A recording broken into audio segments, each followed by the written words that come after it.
is created by Jagrat Creations. It is on Hire Purchase and Installment sales transaction. I wish to solve one sum here before you, which is asked in IPCC examination recently. Observe the sum on the screen. This is the sum that I intend to solve here before you. Shri Kumar bought 2 cars from Fair Value Motors Private Limited on 1/4/2012 on the following terms. Down payment means payment made immediately on purchase, 6 lakhs. First installment after 1 year, 4,20,000. Second installment after second year, 4,20,000. Third installment after at the end of third year, 5,50,000. Interest is charged at the rate of 10% on the amount outstanding. Shri Kumar provides depreciation at 25% on diminishing balance on 31/3/2015. So from 1/4/2012 to 31/3/2015. So at the end of third year. So this third installment.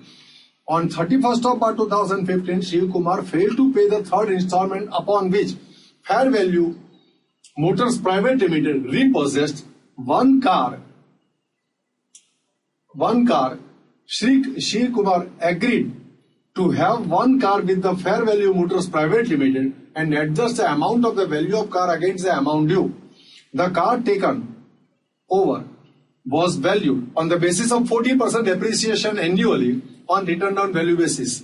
The balance amount remaining in the vendor's account after the above adjustment were paid by Shri Kumar after 3 months with interest at the rate of 20%.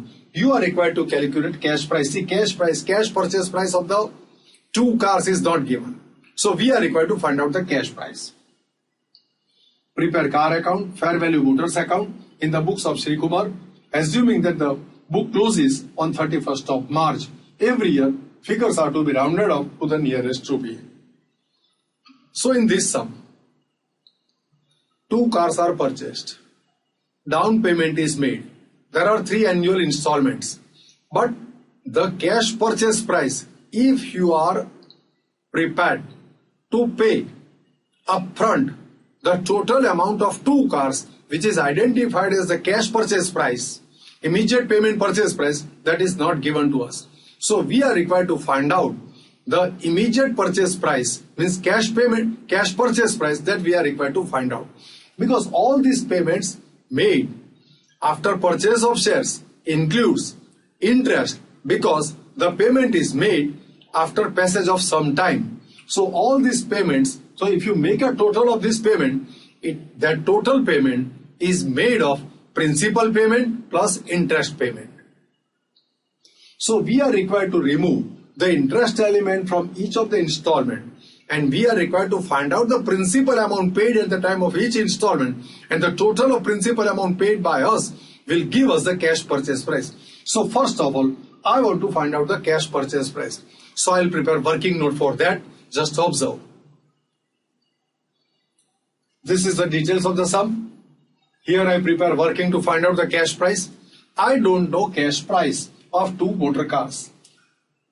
So I don't know the 2 cars purchased on 1/4/2012. I don't know its cash price. But against this cash price, I made a down payment of 6,000. So after making a payment of 6,000, I will get the amount outstanding. I will get the amount outstanding on 1/4/2012 on the date of purchase of 2 cars. Now, next payment is made at the end of first year. So now next payment is made after 1 year. So for 1 year, I am required to add interest on this outstanding principal. So add interest at the rate of 10% on this outstanding principal. And I don't know exactly what the outstanding principal is there, so I am unable to find out the interest. But if I add this interest, I will get the amount outstanding on 31st of March 2013.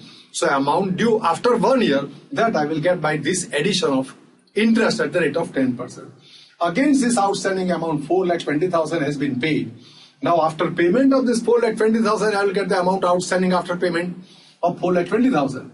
So this amount is due on 1/4/2003. Next payment is made at the end of second year. So I am required to add interest at the rate of 10% for one more year on this outstanding amount, which I don't know. But I add the interest, I will get the amount outstanding with interest on 1/4/2014.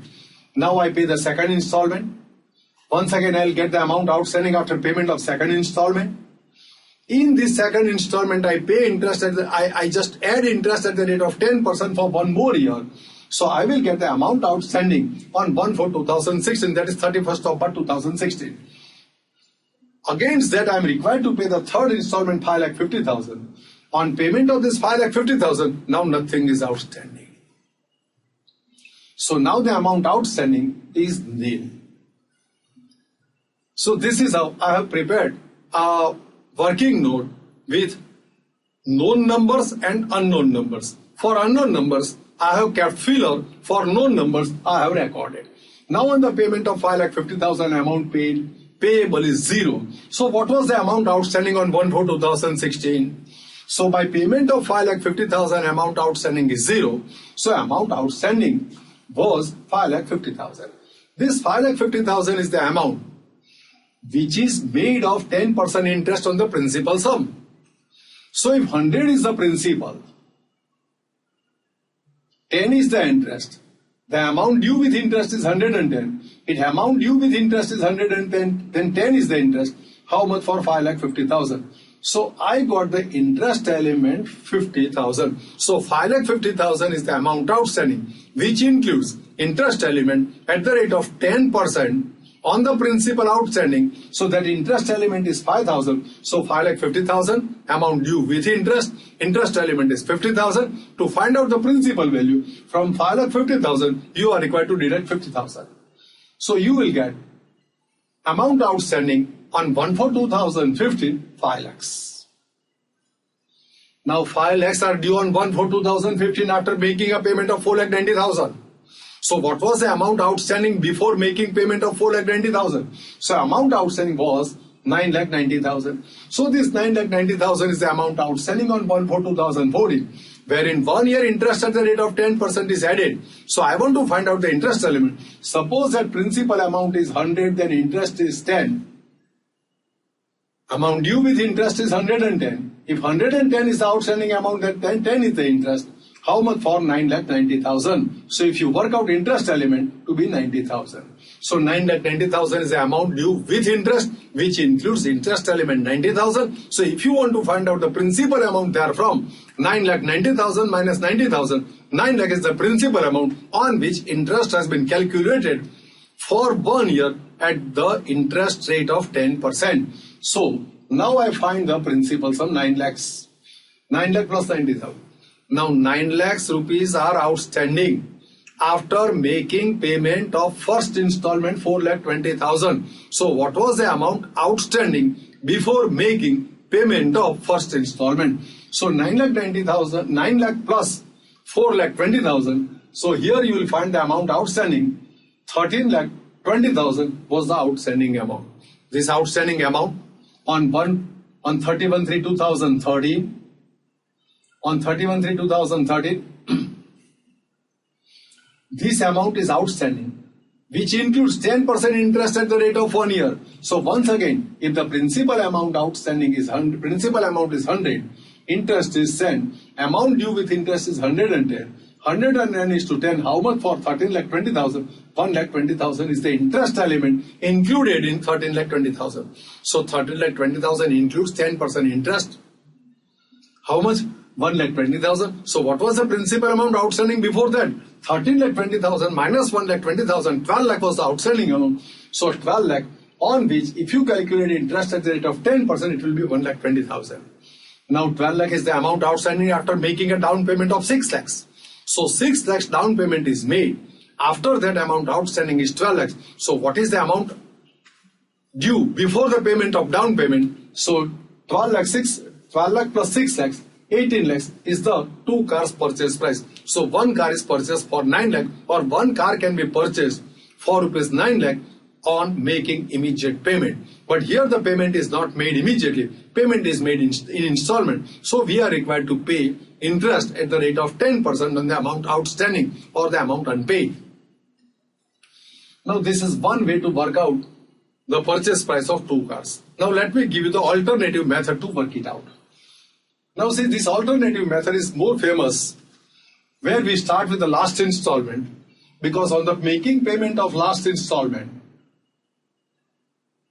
on making payment of last installment, 5,50,000, amount gets settled. So this amount is with interest at the rate of 10%. So if you want to find out the interest element, so 110 is the total amount with interest and 10 is the interest. How much for? 5,50,000. So you are required to calculate interest 5,50,000 multiplied by 10 upon 110. So 50,000 is the interest element, and in 5,50,000, 50,000 interest element is deducted. So principal payment made in the last installment 5 lakh. This principal amount paid at the time of third installment was also unpaid at the time of second installment. As it was unpaid at the time of second installment, as it was unpaid at the time of second installment, at the time of calculating interest on second installment, this principal 5 lakh was considered. Now, if you want to work out the interest in the second installment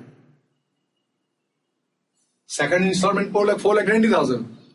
This payment 4,90,000, wherein some amount is interest element, some amount is principal element. So on that principal paid on that interest is calculated. Over and above this, on this 5 lakh, which is paid in the third installment, which was unpaid at the time of second installment, on that also interest is to be calculated. So if you want to calculate interest for second installment, 4,90,000 plus 5 lakhs, 9,90,000, you can confirm with this also, into 10 upon 110. So 90,000 is the interest element. So 4,90,000 minus 90,000, 4 lakh paid at the time of second installment. So 4 lakh principal paid at the time of second installment, 5 lakh principal amount paid at the time of third installment.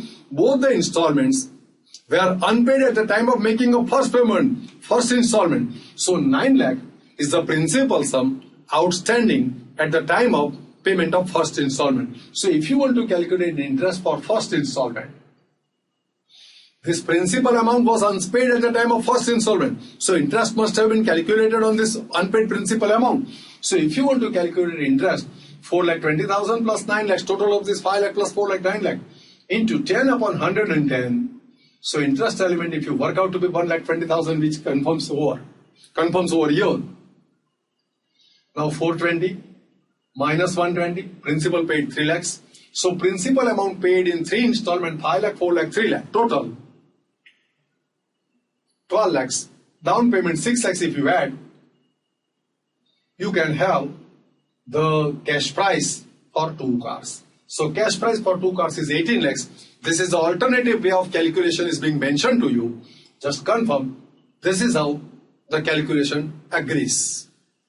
So the first question, find out the cash price for 2 cars. That first question is done. Now I am required to prepare ledger accounts. Let me start preparation of ledger accounts in the books of purchaser. So 2 accounts I am required to prepare in the books of Shri Kumar, cars account and the vendor account, fair value motors account. Now first of all, purchased 2 cars at 18 lakhs. Debit what comes in, asset comes in. So asset account is to be debited. Vendor is a giver, credit the giver. So here, cars account debit to fair value motors private limited account credit. Now, this is the purchase of car. The car has been used for 1 year, so you are required to provide for depreciation for 1 year on the car. So 18 lakhs into 25% depreciation. So depreciation account debit to car account credit. So depreciation is provided by the end of 1 year. Now by the end of 1 year, what has happened to this account? Fair value motors was paid first of all down payment. So down payment was made to fair value motor. So fair value motor account debit to cash account credit, down payment. Now the next payment is made after 1 year. So 1 year interest is to be added. So 1 year interest added is 1,20,000. Interest is my expense. Interest is my expense. Expenses are debited. So interest expense account debit to fair value motor car account credit. Fair value motors private limited account credit. Now interest is added. At the end of the year, 4,20,000 installment is paid. Debit the receiver. Fair value motors private limited account debit to bank account credit. Now you can strike the closing balance for cars account and you can strike the closing balance for this vendor account. So let me find out the closing balance, and that closing balance will become opening balance for the next year. So 18 lakhs minus 4 lakh 50,000, 13 lakh 50,000, that becomes opening balance next year. Similarly, in Fair Value Motors Private Limited, total of credit side is 19 lakh 20,000. 10 lakh 20,000 will be deducted. The amount outstanding 9 lakh. So by balance brought down 9 lakhs. You can confirm amount outstanding 9 lakhs on 1/4/2013. Now once again 1 year has passed. When 1 year has passed, you are required to provide depreciation on the car. So diminishing balance method, 13 lakh 50,000 into 25% depreciation account debit to car account credit. Now 1 year has passed, so you are required to calculate interest at the rate of 10% for 1 year on the amount outstanding 9 lakhs. So interest on 9 lakh into 10%, 1 year, 90,000 is the interest. Interest is my expense. Expense account debit, and interest is payable to Fair Value Motors Private Limited account credit. So interest account debit to Fair Value Motors Private Limited account credit. Now the installment is paid at the end of the year, 4,90,000. So Fair Value Motors Private Limited account debit to bank account credit, installment is paid.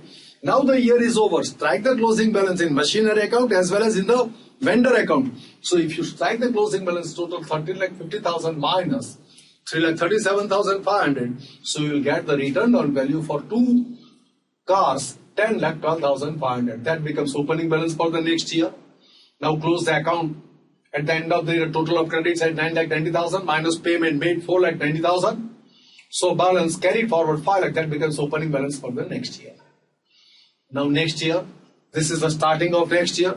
In next year, 1 year has already passed. At the end of the year, the installment has not been paid, but the year has passed. So you are required to provide depreciation for 1 year on the opening balance of machinery. So depreciation. It should not be depreciation on machine, it should be depreciation on car.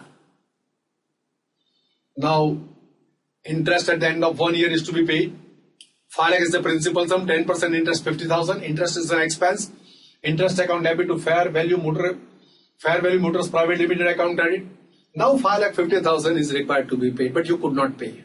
Then what has happened? What has happened? The vendor has repossessed 1 car at an agreed value.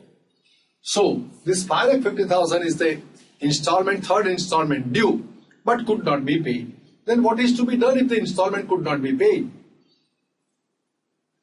On 31/3/2015, Sri Kumar failed to pay third installment, upon which Fair Value Motors Private Limited repossessed 1 car. Sri Kumar agreed to leave one car with Fair Value Motors Private Limited and adjust the value of the car against the amount due. The car taken was valued on the basis of 14% depreciation annually on written down basis. Now the third installment, 5 lakh 50,000, could not be paid. Now in hire purchase, risk, reward and the ultimate ownership transfers in the favor of purchaser on the payment of last installment. Last installment is not paid. So the legal owner of these 2 cars is the vendor. So vendor can repossess the car under hire purchase agreement. Vendor has repossessed 1 car by amicable agreement. At a valuation made of that car by providing depreciation at the rate of 40% till the date it is being repossessed. So let me find out the exchange value of 1 car repossessed by the vendor. So for that, I prepare a working. This is the purchase price of 2 cars, 18 lakhs. So what is the purchase price, cash purchase price of 1 car? 9 lakhs. So book value of 1 car is 9 lakh on the date of purchase. Now in our books of accounts we have provided depreciation at the rate of 20%. But when the car is exchanged at the end of 3rd year, the valuation is made by providing depreciation at the rate of 40%. So let me find out the value of the book value and the exchange value of the car. So book value 25% depreciation. Repossessed value calculation, 40% depreciation is to be calculated. So 25% of 9 lakhs, 2,25,000, and 9 fours of 3,60,000 is the depreciation for valuation at repossession of the car. So this is the written down value.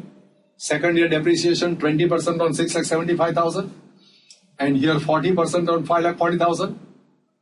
So this is the written down value at the end of third year in the books. This is the written down value. This is the exchange value as agreed. Now third year 25% depreciation, 40% depreciation. Now this is the book value of the car. One car has a book value of 3,79,687. And its exchange value is 1,94,000. So out of two car, one car exchanged at a value of 1,94,500. It is transferred to the vendor at a value of 1,94,400. So 1,94,400 is the exchange value of one car which has been used by you for 3 years. After 3 years, when you transfer this car to the same vendor, then this fair value is the receiver of this one car at a valuation of 1,94,500. So this person is a receiver, debit the receiver. Car is an asset that goes out of your custody, means ownership, accounting ownership. So car account is to be credited. So 1,94,400 fair value motor car account debit to car account credit. This is the exchange value of one car. Now this is the book value, this is the exchange value. The difference between these two is known as loss on transfer of car, and that loss on transfer of car will be debited to profit and loss account. So if you try to find out the difference between the two, that difference works out to be 1,85,288. This difference is the loss on exchange of car, loss on car being repossessed. So this loss will be debited to profit and loss account. So profit and loss account debit to car account credit. So this is how loss on transfer of car to the hire vendor, 1,85,288, that is debited to profit and loss account. This is how it is being recorded. Now the year is over. You have to find out the closing balance of one car. The closing balance of one car 3,79,687, which can be confirmed with this calculation also. But this car is being disposed of. Now here, what is the amount outstanding after making a payment of 1,94,400? So against 5,50,000, the payment made is 1,94,400. This is the yet unpaid amount, 3,55,600. That becomes opening balance in the next accounting period. Now the payment is made at the rate of 20% interest, calculation for 3 months. So the amount is paid by after 3 months with interest at the rate of 20% per annum. So 3,55,600 into 20% into 3 by 12. So 3 months interest at the rate of 20% is to be calculated. This is the interest to be paid. Interest is my expense. Expenses are debited. Amount is payable to fair value motors. So interest expense account debit to fair value motors account credit 30th June. So now the payment is made on 30th June. Total payment made with interest 3,73,380. So 3,73,380 is paid. So fair value motor private limited account debit to bank account credit. This is how the payment is to be recorded. So here this is a sum on hire purchase. When on default in making payment of installment, the hire vendor repossessed part of the goods, and the part of the goods repossessed are revalued, and at a revalued value the unpaid installment is said to have been paid. So hire vendor account is to be debited and the asset account is to be credited, and the difference in the exchange is to be transferred to profit and loss account is an important point of this sum that is to be noticed, and subsequent payment is made. That has also already been explained.